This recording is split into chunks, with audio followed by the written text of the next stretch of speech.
Nets superstar James Harden is reportedly in trade talks yet again. Yes, this afternoon the Philadelphia 76ers and Shams Charania have said that they are targeting James Harden before the trade deadline. This would be a huge trade because Joel Embiid is in a place where he is dominating and his team is winning games, but it's not winning enough and it wouldn't win the championship or even maybe get past the second round.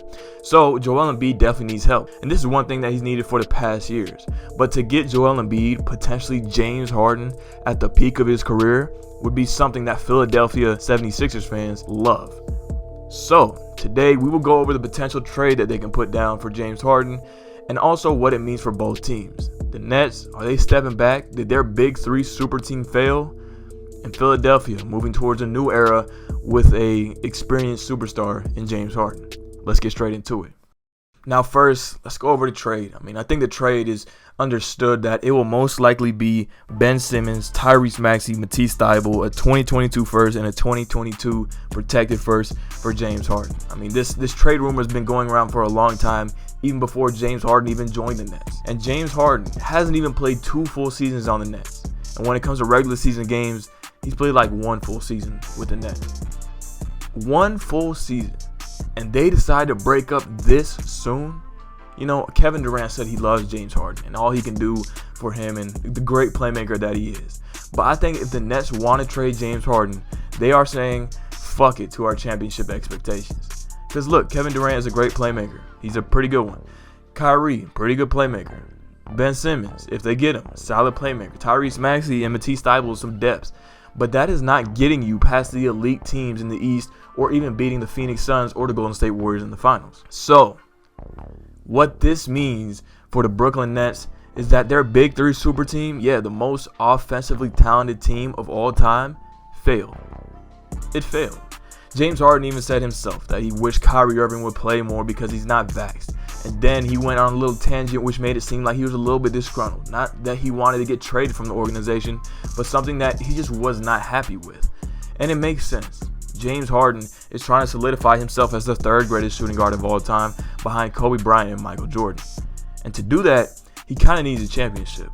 Can he win in an environment where your starting point guard, an all-star, a Hall of Fame point guard, is not showing up because he doesn't want to follow some simple mandates?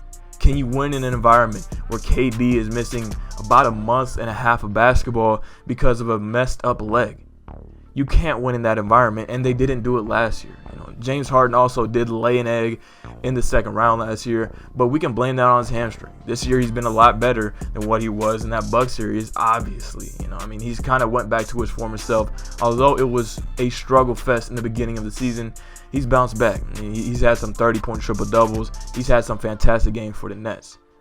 And I think that James Harden has seen the future of this Nets team. KD getting older and getting injured. Kyrie, you can't keep him on the basketball court because he has to deal with some things politically. But what does this mean for the 76ers? The 76ers are leaning towards a new era of basketball, one that has spacing, maybe less depth, but better superstar players. And we all know that superstars win in this league. And when you'll still have Seth Curry, Danny Green, Tobias Harris, even though Tobias Harris has not had the best season, that's still depth that you would have around James Harden, that James Harden didn't have with the 2018 Rockets. Sure, he had depth, but he didn't have Seth Curry and Danny Green. And sure, he had star power, but I can tell you right now that current Joel Embiid is better than 2018 Chris Paul. And also, he has another initiator.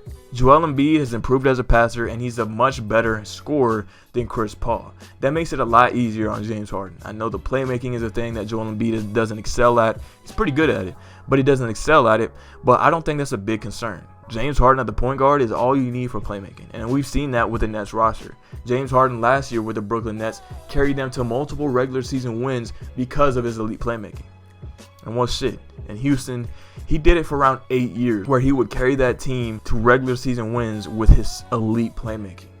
So if I'm the 76ers, I hop on this with any opportunity. If they want me to throw in another young player, sure, I'll throw in another young player. James Harden and Joel Embiid have the chance to win a championship, and that is all that matters to the city of Philadelphia. Joel Embiid is said to be better than Nikola Jokic. One thing that can help him get that title is if he wins a championship. And like I said in a video in the past, James Harden and Joel Embiid winning a championship would make the 2 most hated players in the NBA win a championship. So James Harden, who's known as a perennial loser in his career in the postseason, would get a running mate who is maybe a perennial loser in the postseason, but he's too young to be called that. Joel Embiid will get a floor spacer and a playmaker that he's never had, something that can open up the floor for him and make his scoring easier. Thank you for watching the video. Make sure to leave a like, subscribe, do all that, and I'll see y'all next time. Peace out. Come on, I got a bag on me. You try to take it, leave you stinking like your last homie. She kinda cakey, little baby, put that ass on me. But I ain't that horny, do you got some cash for me? Why every time you ask him that, bitches act funny? And you keep trying to hold the strap, you won't slap for me. You too happy, I can tell you never had money. Every time you get on live, gotta flash money.